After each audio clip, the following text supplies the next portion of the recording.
नमस्कार दोस्तों, मैं प्रभात श्रीवास्तव प्रभात फिजिक्स फोरम में आपका बहुत बहुत स्वागत करता हूं।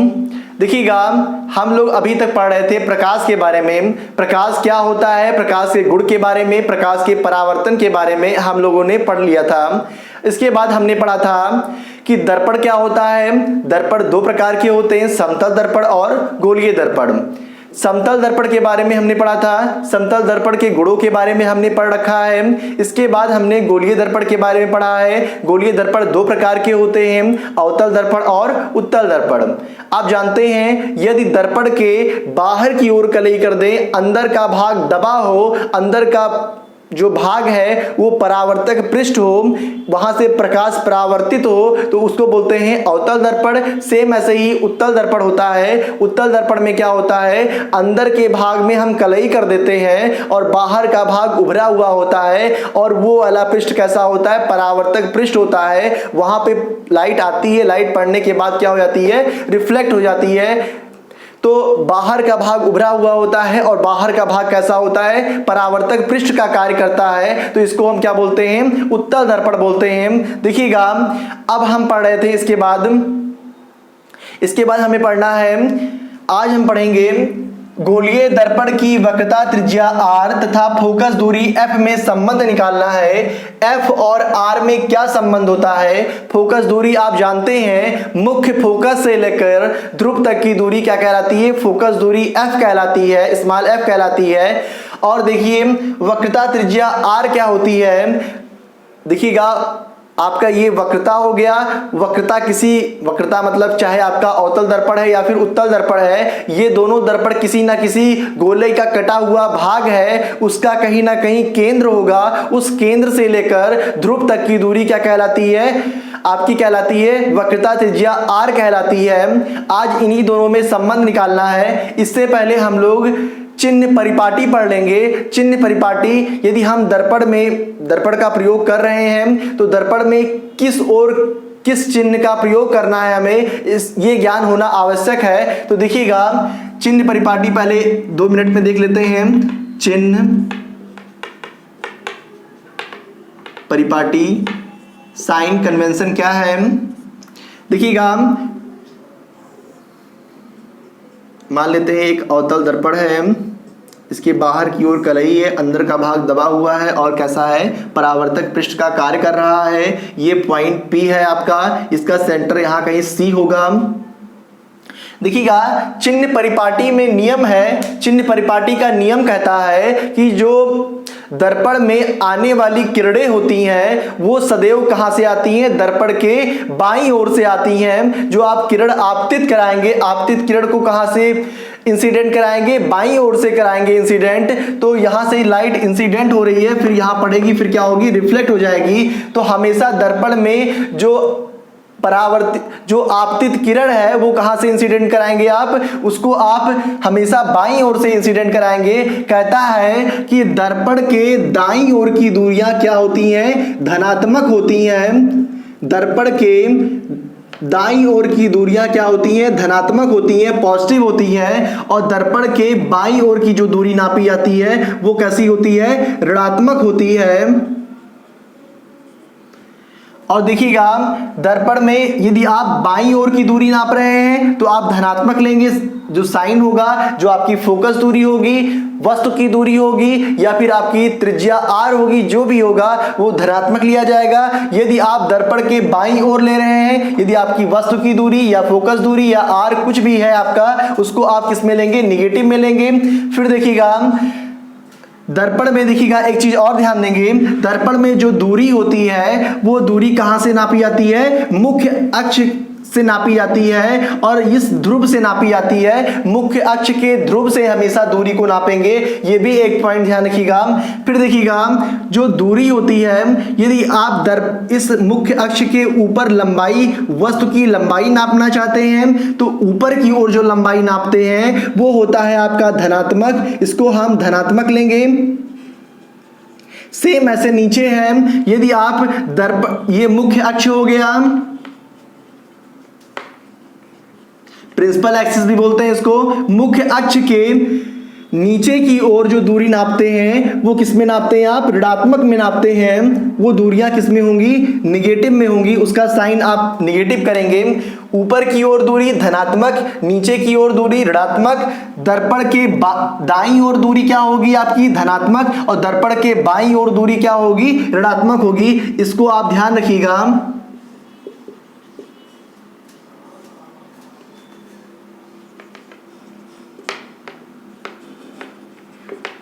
तो ये साइन कन्वेंशन था, ठीक है। 2 मिनट में हमने देखा साइन, देखिएगा साइन कन्वेंशन क्या कहता है, ये दर्पण के दाईं ओर दूरी जो नापेंगे वो धनात्मक लेंगे, दर्पण के बाईं ओर दूरी नापेंगे उसको ऋणात्मक लेंगे, दर्पण के मुख्य अक्ष के ऊपर जो दूरी नापेंगे उसको आप धनात्मक लेंगे, और दर्पण के मुख्य अक्ष के नीचे जो दूरी नापेंगे आप ऋणात्मक लेंगे।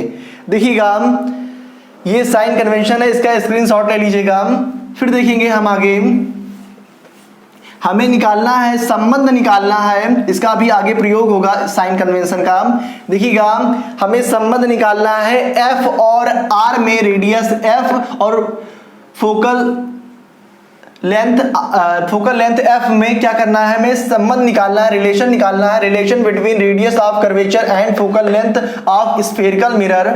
देखिएगा इसमें लिखा हुआ है जब दर्पण का द्वारक वक्रता त्रिज्या r की अपेक्षा छोटा होता है तो दर्पण की फोकस दूरी f r की क्या होती है, आधी होती है। फोकस दूरी जो होता है, सपोज दैट दूरी आपका 10 है, r का मान 10 है, तो f का मान कितना होगा, 5 होगा, उसका आधा होगा।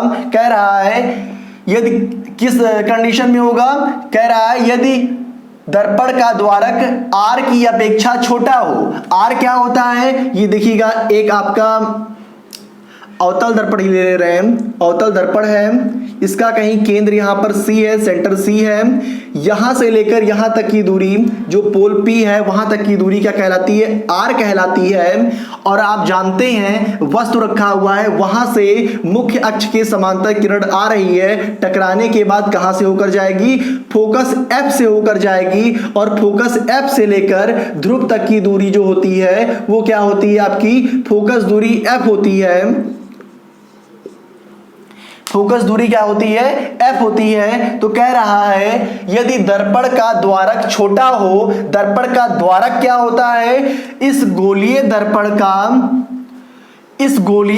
का जो व्यास होता है, उस गोलीय दर्पण के व्यास को क्या बोलते हैं, दर्पण का द्वारक कहते हैं। देखिएगा ये आपका हो गया गोलीय दर्पण हो गया, ये M1 पॉइंट है, ये M2 पॉइंट है, M1 से लेकर M2 तक के बीच की दूरी क्या कहलाती है, इसको बोलते हैं दर्पण का द्वारक कहते हैं।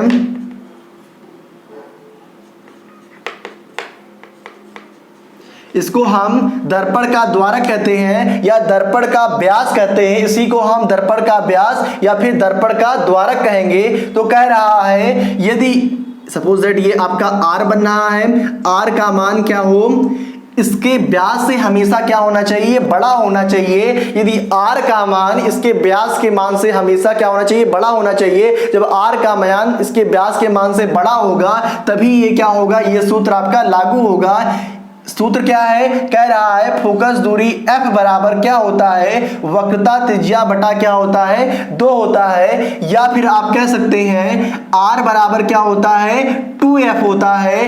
कह सकते हैं इसको इस तरह भी, जब दर्पण का द्वारक वक्रता त्रिज्या R की अपेक्षा छोटा होता है तो दर्पण की त्रिज्या R फोकस दूरी का क्या होता है, 2 गुना होता है। R 2 गुना होगा किसका, F का, फोकस दूरी का क्या होगा, 2 गुना होगा।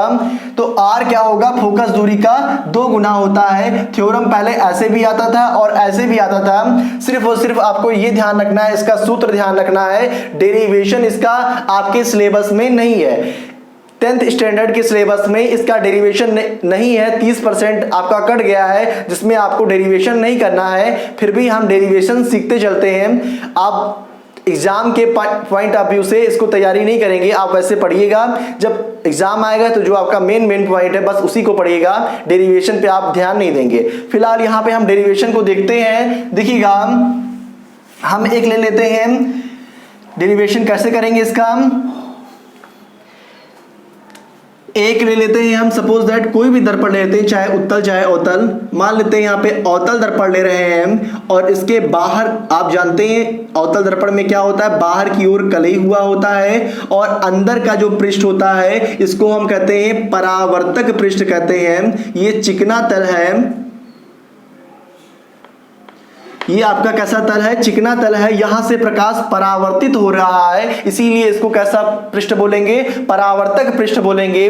देखिएगा ये आपका वक्रता है, इस वक्रता के बीचों बीच वाले पॉइंट को बोलते हैं ध्रुव बोलते हैं। हमेशा ध्यान रखिएगा वक्रता के मिडिल वाले पॉइंट को क्या बोलते हैं, जो इसका मिडिल वाला पॉइंट होगा उसको बोलते हैं दर्पण का ध्रुव बोलते हैं। और ये देखिएगा ये जो आपका वक्रता है या अवतल दर्पण है ये किसी ना किसी गोले का क्या है, कटा हुआ भाग है। इसका कहीं ना कहीं यहां पर सेंटर सी होगा और इस सेंटर सी से लेकर इस ध्रुव को मिलाने वाली रेखा मुख्य अक्ष कहलाती है। और देखिएगा इस C से लेकर इस P तक की जो दूरी होती है वो क्या होती है, R होती है। इन दोनों के बीच की दूरी क्या होती है, R होती है। अब देखेंगे करने क्या वाले हैं हम, F और R में संबंध दिखाना है। तो देखिए कैसे दिखाएंगे, देखिएगा मान लेते हैं ये आपका मुख्य अक्ष है। फिगर को अच्छे से ध्यान देंगे, फिगर को ध्यान देंगे तो आपका डेरिवेशन में कुछ नहीं रखा है। ये आपका मुख्य अक्ष हो गया। अब इस मुख्य अक्ष पर एक रखा हुआ है आपका वस्तु। यहां पर हम सपोज दैट किसी वस्तु को रख दे रहे हैं या फिर आपको खड़ा कर दे रहे हैं। यहां से हम क्या कर रहे हैं, आपके सबसे ऊपरी वाले पॉइंट से सिरे से क्या कर रहे हैं, प्रकाश की किरण को आपतित करा रहे हैं। तो ये आपतित प्रकाश किरण कहलाएगा। अब यहां से प्रकाश को आपतित करा रहे हैं, ये आपका परावर्तक पृष्ठ है। इस परावर्तक पृष्ठ के मान लेते हैं ये आपका AB कोई वस्तु है, इसका नाम देते हैं AB कोई वस्तु है। वो उसके A सिरे से हम लाइट को इंसिडेंट करा रहे हैं। जब इंसिडेंट करा रहे हैं तो क्या हो रहा है, वो इसके परावर्तक पृष्ठ से जाके टकरा रहा है और टकराने के बाद आप जानते हैं क्या होता है, टकराने के बाद ये कहां से गुजरता है, मुख्य फोकस F से होकर गुजरता है। इसका नाम क्या है, मुख्य फोकस F है। अब देखिएगा आप जानते हैं C से लेकर P तक की दूरी R होती है और F से लेकर P तक की दूरी क्या होगी आपकी, स्मॉल f कहलाएगी, फोकस दूरी F कहलाएगी। इसी F और R में हमें संबंध निकालना है। देखिएगा एक चीज और जानते हैं आप लोग, यदि हम इसको मिला देते हैं C को, मान लेते हैं ये पॉइंट है, मान लेते हैं P हो गया, इसको मान लेते हैं N, मान लेते हैं N पॉइंट है। देखिएगा इस C को N से मिलाते हैं, C को N से हमने मिला दिया तो क्या होगा, जब C को N से मिला दिया तो ये चीज इस पर क्या कहलाएगी, अभिलंब का कार्य करेगी। ये परावर्तक पृष्ठ है और आप जानते हैं वक्रता केंद्र से परावर्तक पृष्ठ को मिलाने वाली रेखा हमेशा परावर्तक पृष्ठ पे क्या होती है, अभिलंब होती है। तो ये यहां पर जाकर के क्या होगी, 90 डिग्री का कोण बनाएगी और ये इस पे क्या होगी, अभिलंब होगी। देखिएगा आप जानते हैं ये प्रकाश के परावर्तन में पढ़े थे, ये चिकना तल है आपका, ये आपका अभिलंब हो गया, ये 90 डिग्री का कोण बना रहा है। ये आपकी आपतित किरण है और ये क्या है, आपकी परावर्तित किरण है। तो आप पढ़े परावर्तन के नियम में आपतित किरण में बनने वाला कोण I हमेशा सर्वदा क्या होता है, कोण R के क्या होगा, बराबर होगा। तो कोण क्या हो जाएगा आपका, ANC, मतलब ये क्या कहलाएगा आपका, ये कहलाएगा आपका आपतन कोण I कहलाएगा और बराबर किसके होगा, कोण CNF के क्या होगा, बराबर होगा। ये परावर्तन हो गया। ये देखिएगा आपतन कोण I कहलाएगा और ये क्या कहलाएगा आपका, ये आपतन कोण हो गया, ये परावर्तन कोण क्या कहलाएगा, R कहलाएगा। देखिएगा अब इसको पहले लिख लेते हैं, क्या लिखते हैं, देखिएगा मान लेते हैं ये आपका M1 है और ये क्या है आपका M2 है। तो यहां लिखेंगे माना M1 M2 एक क्या है, कौन सा दर्पण है, ये अवतल दर्पण है। माना M1 M2 एक अवतल दर्पण है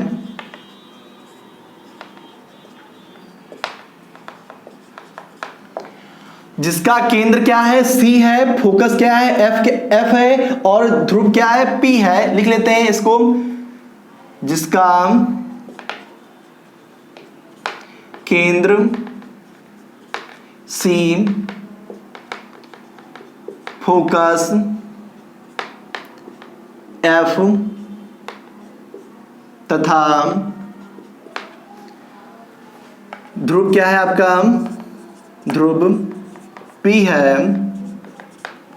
देखिएगा क्या करिए हैं, माना M1 M2 एक अवतल दर्पण है जिसका केंद्र C, फोकस F तथा ध्रुव P है। मुख्य अक्ष के समांतर प्रकाश किरण AN दर्पण के केंद्र N से टकराती है।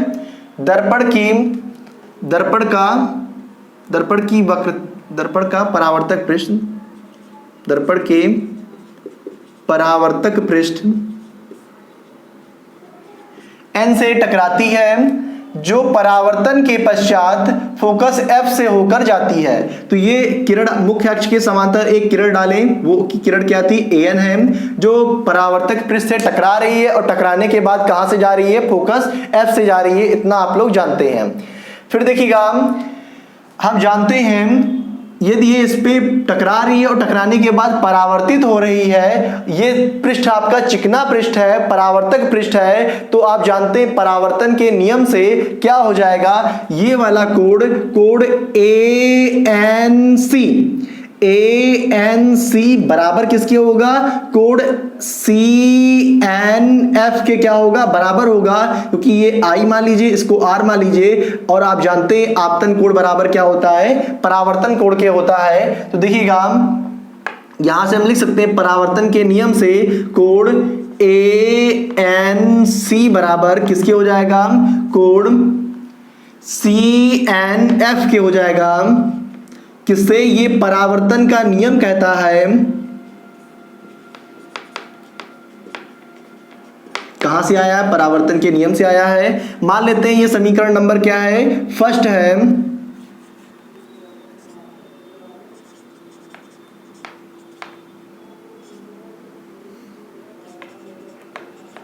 मान लेते हैं समीकरण नंबर फर्स्ट है। ऐसे ही देखिएगा हमने इस कोड को, ये वाले कोड को इस वाले कोड के हमने बराबर कर दिया। फिर देखिएगा अब क्या करेंगे, हम एक काम और कर ले रहे हैं।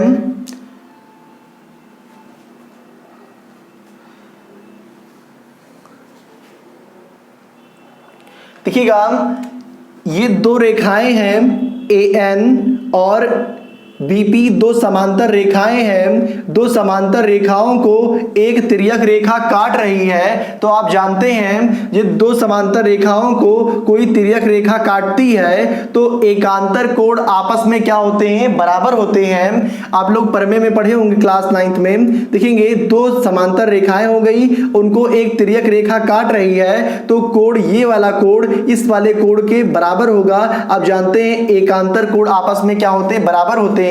सेम ऐसे यहां भी AN समांतर रेखा है किसके, BP के है, और मान लेते हैं NC रेखा उसको, NC तिर्यक रेखा उसको काट रही है। जब इसको काट रही है तो आप जानते हैं एकांतर कोण आपस में बराबर होते हैं। तो क्या होगा, कोण आपका ये वाला कोण ANC वाला कोण किसके बराबर हो जाएगा, आप लिखेंगे कोण ANC बराबर किसके लिखेंगे, ANC बराबर हो जाएगा किसके, कोण NCF के बराबर हो जाएगा।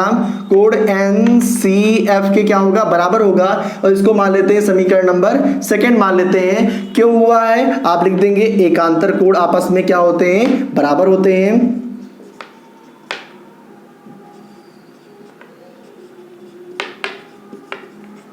ठीक है, फिर देखिएगा तो हमने इसको देखिएगा परावर्तन के नियम से कोण ANC बराबर हो गया आपका किसके, कोण CNF के, क्योंकि आपका ये परावर्तन का नियम था।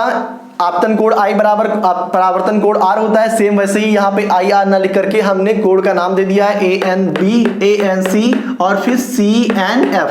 ऐसे ही यहाँ पर हमने बता दिया है, दो समांतर रेखाएं, एक तिर्यक रेखा उनको तिरछी रेखा काट रही है, तो एकांतर कोण आपस में बराबर होते हैं, तो कोण ANB बराबर हो जाएगा, ANC बराबर हो जाएगा किसके, कोण NCF के क्या होगा, बराबर होगा। ये वाला कोण किसके बराबर हो जाएगा, इस वाले कोण के बराबर हो जाएगा। अब देखिएगा समीकरण फर्स्ट का मान उठा करके समीकरण सेकंड में पुट कर दे रहे हैं। लिखेंगे समीकरण फर्स्ट का मान समीकरण सेकंड में रखने पर putting the value of equation number first into second put करेंगे, क्या हो जाएगा आपका, जब रखेंगे तो कोण ANC, जहां पर समीकरण सेकंड में कोण ANC है उसके स्थान पे लिख देंगे कोण CNF, लिख देंगे CNF बराबर हो जाएगा किसके, कोण NCF के बराबर हो जाएगा। यहाँ कोण ANC का मान किसके बराबर, समीकरण फर्स्ट से कोण CNF के बराबर, तो CNF बराबर क्या कर दिया हमने, कोण ये देखिएगा NCF है तो NCF लिख दिया। अब दोनों कोण आपस में क्या हो गए, बराबर हो गए। अब देखते हैं यहाँ पे CNF क्या है, तो ये देखिएगा CNF, ये वाला कोण बराबर किसके हो जाएगा, ये वाला कोण बराबर हो गया अब किसके, इस वाले कोण के बराबर हो गया, कोण NCF के बराबर हो गया, कोण NCF के बराबर हो गया। ये दोनों कोण क्या हो गए आपस में, अब ये बराबर हो गए। आप जानते हैं, मान लेते हैं त्रिभुज चलते हैं CFN में चलते हैं, यदि CFN में चलेंगे तो आप जानते हैं यदि दो कोण आपस में बराबर होते हैं, मान लीजिए ये 60 डिग्री है और ये भी 60 डिग्री है, तो इसका मान लीजिए भुजा आपका है 10 सेंटीमीटर, तो दूसरे वाले की जो भुजा है वो भी कितनी होगी आपकी, 10 सेंटीमीटर होगी। दो कोण आपस में बराबर होते हैं तो उनके आमने सामने की भुजाएं भी क्या होती हैं, आपस में बराबर होती हैं। तो सेम ऐसे यहां भी होगा। देखिएगा कोण त्रिभुज चलेंगे CFN में चलेंगे, देखिएगा ये कोण बराबर है इस वाले कोण के, तो जो आपकी इस वाले कोण के सामने की भुजा क्या है, NF है, क्या है, इस वाले NCF वाले के कोण की सामने की भुजा क्या है, NF है, तो यहां लिखेंगे हम NF, ये भुजा है आपकी, तो NF बराबर किसकी हो जाएगा, इस वाले कोण के सामने की भुजा क्या है, CF है, तो NF किसके बराबर हो जाएगा, CF के बराबर हो जाएगा। तो लिखेंगे NF बराबर किसके, CF के बराबर लिखेंगे। अब ये दोनों आपस में बराबर हो गया। अब जानते हैं दो कोण बराबर होता है तो उनके आमने सामने की भुजाएं भी बराबर होती हैं। यहां से लिख सकते हैं, चूंकि त्रिभुज में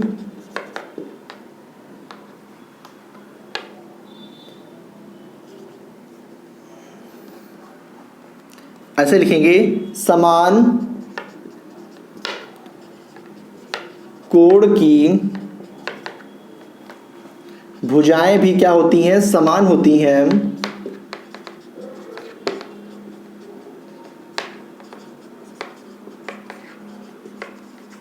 समान कोण के सामने की भुजाएं भी क्या होती हैं, समान होती हैं। तो देखिएगा इसको हमने बराबर कर दिया, NF को बराबर कर दिया किसके, CF के हमने बराबर कर दिया।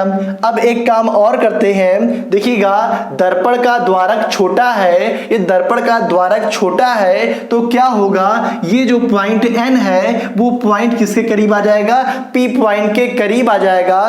देखिएगा जब आप देखेंगे तो ये लगभग बराबर किसके दिखेगा, किस पॉइंट के नजदीक दिखेगा, P पॉइंट के नजदीक दिखेगा। तो हम लिखेंगे यहां पर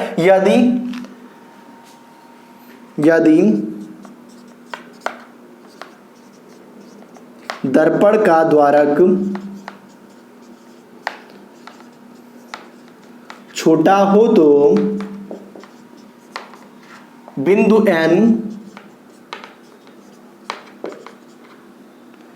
बिंदु P के क्या होगा, समीप होगा।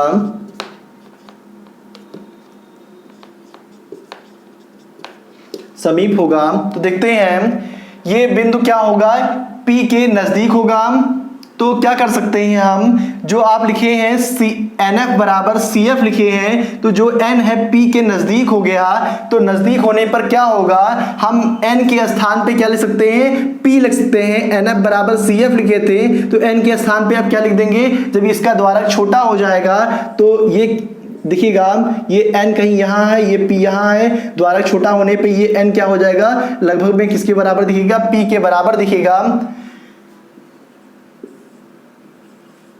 लगभग में p के बराबर दिखेगा। तो जहां n है वहां पे हम क्या लिख सकते हैं, p लिख सकते हैं, तो pf बराबर किसके हो जाएगा, cf के बराबर हो जाएगा।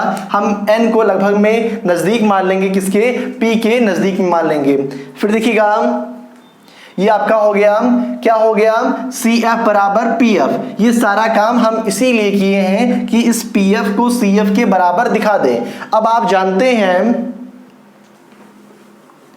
देखिएगा PF बराबर किसके हो गया, CF के हो गया। अब हम देखिएगा क्या कर रहे हैं, आप जानते हैं यदि हम लिखे यहां से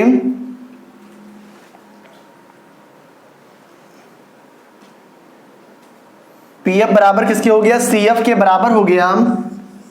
अब देखिएगा हम ये बताइए, कोई एक ऐसे छड़ है, मान लीजिए ये P है, ये आपका C है, इसका कोई पार्टीशन F है, हमें इस छड़ को बांटना है। सपोज दैट ये 10 सेंटीमीटर है और ये आपकी सपोज दैट कुछ भी है, ये मान लीजिए X है, ये आपकी क्या है, Y है। अब इसको हमें देखिएगा, क्या हम PF और CF को बराबर लिख सकते हैं कि नहीं, देखिएगा सॉरी, PF प्लस CF लिख सकते हैं कि नहीं, किसके बराबर, PC के बराबर लिख सकते हैं कि नहीं, लिख सकते हैं ना। PC बराबर हम लिख सकते हैं, ये PC किसके किसके बराबर है, इसका मान X है, इसका मान Y है, दोनों का मान जोड़ दिया जाए तो पूरे PC का मान पता हो जाएगा हमें। तो PC बराबर हम लिख सकते हैं, PC बराबर PF प्लस FC के बराबर लिख सकते हैं। तो यहां से इसी को हम हल करते हैं, ये PC है, PC को बराबर लिख देंगे किसके, हम PF के और प्लस CF के बराबर लिख देंगे। तो यहां से करते हैं हम, क्या है आपका PF है, तो PF बराबर PC बराबर हम लिख सकते हैं, PC बराबर किसके, PC को हम बांट देते हैं। मान लीजिए इतना मान हमको पता है, F है, यहाँ का मान पता है, मान लीजिए कुछ है, तो PF प्लस क्या लिख सकते हैं हम, CF लिख सकते हैं। PC बराबर क्या लिख सकते हैं, PF प्लस क्या लिख सकते हैं, CF। इसको दो भाग में यदि PF प्लस CF को जोड़ेंगे तो आपका PC पता हो जाएगा। अब देखिएगा, इसको देखिएगा, इससे पहले हम दिखा चुके हैं, PF जो है किसके बराबर है, CF के बराबर है, या फिर हम कह सकते हैं CF जो है PF के क्या है, बराबर है। तो यहां से देखिएगा PC को हम बराबर लिख सकते हैं किसके, देखिएगा ये आपका PF हो गया, तो PF लिख देंगे।